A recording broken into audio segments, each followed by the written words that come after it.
Hey, Phil, Yeah. about a month ago, Okay. you said something about in one of your, I guess you're in some Plato discussion somewhere, that you had to read that first paragraph very carefully. And Yeah.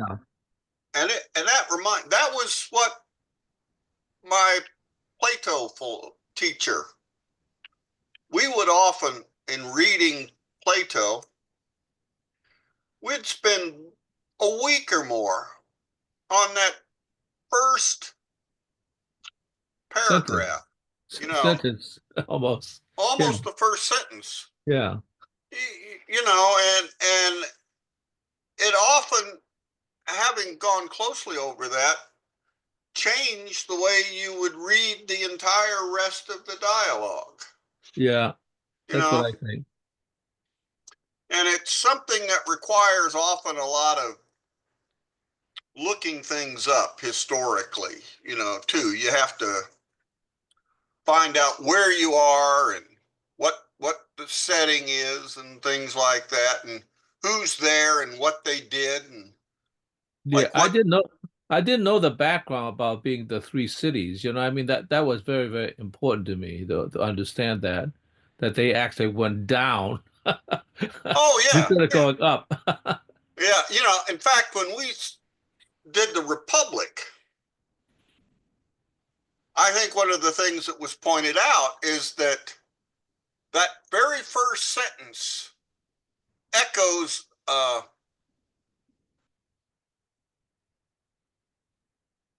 Odysseus' descent to Hades. They begin kata bene, I went down in Greek. And that's the same way that in the Odyssey, when he goes down, Yeah, that, I that the also Piraeus, and that's what we always said. In some ways, Socrates' trip that day to the Piraeus is Mhm. similar to Odysseus's trip to Hades. I wonder whether that's also reflected when Plato talked about the uh analogy of the cave because he went down, Down. down to the Yeah, there's a cave. lot of going down. There's going down in order to go up, something of that sort. Yeah. Yeah, so I just I didn't say at the time, but I wanted to say that I shared that belief from a long time that my first introduction to Plato was by a professor that said, we read this, and we go and we find out what Thucydides had to say about the people there and Xenophon and when it was set, because lots of times, you know, uh, the setting is seems to have a lot like, Socrates just came back from a battle, or something like that. There'll be, you'll think it won't make any difference, but it will, you know. Yeah. And I read other things I've read that I think are totally silly are things like there are interpretations of Plato where they think all the names are made up and have secret meanings if you look at them sort of etymologically or something like that. And as far as I can tell, they're overwhelmingly real historical people that behave and act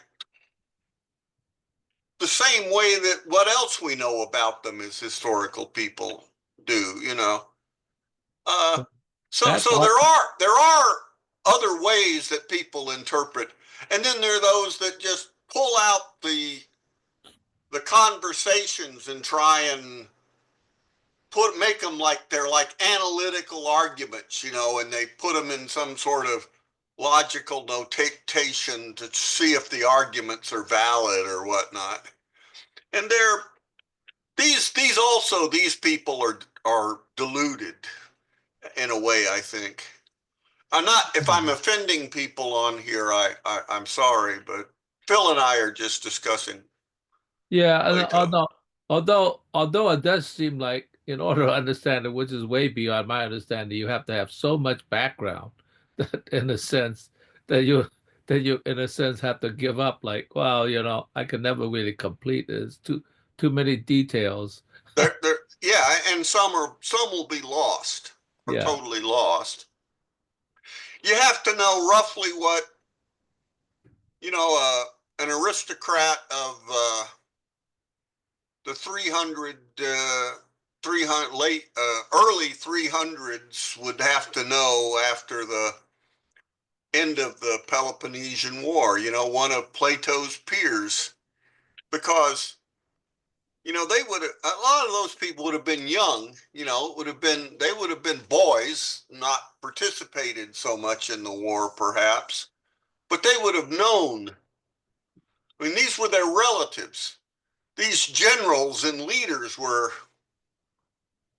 uncles and fathers and grandfathers and great uncles and there wasn't so big a place that they wouldn't have known these people. Oh yeah, I remember what my uncle told me about that guy. He was a real snake. It might have been. Well, I'm just saying. I think that's a very productive way to read Plato. And I don't know that I ever try to conclude what did Plato really mean, but I'm more like, where does it lead me in my philosophical thinking? I think Rick just waved his hand. I think Or that's like shut is it waving was us that the off. shut Like it should be like this. Like, okay, shut up. Mm, We got to start. Yeah, yeah, no, okay. no. I I'm not just waving I you to just had silence. I'm wanted to just saying catch you hi. sometime outside the meeting. So Yeah. Well, good of you to mention that. Yeah, I think Plato is just too hard to really pin down in a funny way. well, I think it's one thing. I'll say this, and it's the same thing with like Kenneth, and his right. It's something you can read over and over for a lifetime and continue to find new insights, probably just into yourself. But anyway, that's it's worth, yeah. There's this what, he's a Frenchman, I think. I don't know. Alexander Kojève. All he wrote a book, Introduction to the Reading of Hegel.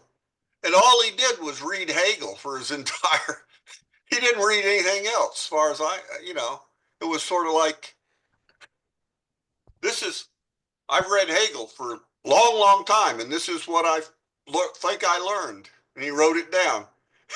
Rick, I want to show you what one of my professors did when I was studying. Actually, I was at Kent State, Penn State teaching, and I uh, sat in a seminar with uh, in the philosophy department, and we were talking about Heidegger, and this professor says, "Well, the problem with Heidegger is like, he says something like ridiculous, like the shoes. He said it like the shoes. I mean, he waved his hand like this. Go away, man. Don't ask any questions. I thought that was a very funny retort. I was just saying hi. I was not shooing. You guys are doing No, great. no, I'm twisting your hand with motion.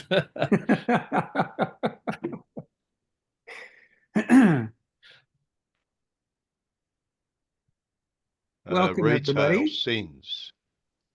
Hello, We're Rick. Retail sins has got me going. Can I have wholesale sins, not just retail? wholesale. Well, welcome to week 130 of our Millennia and Microcosm series. We're continuing our I guess our major second part, part two on medieval civilization.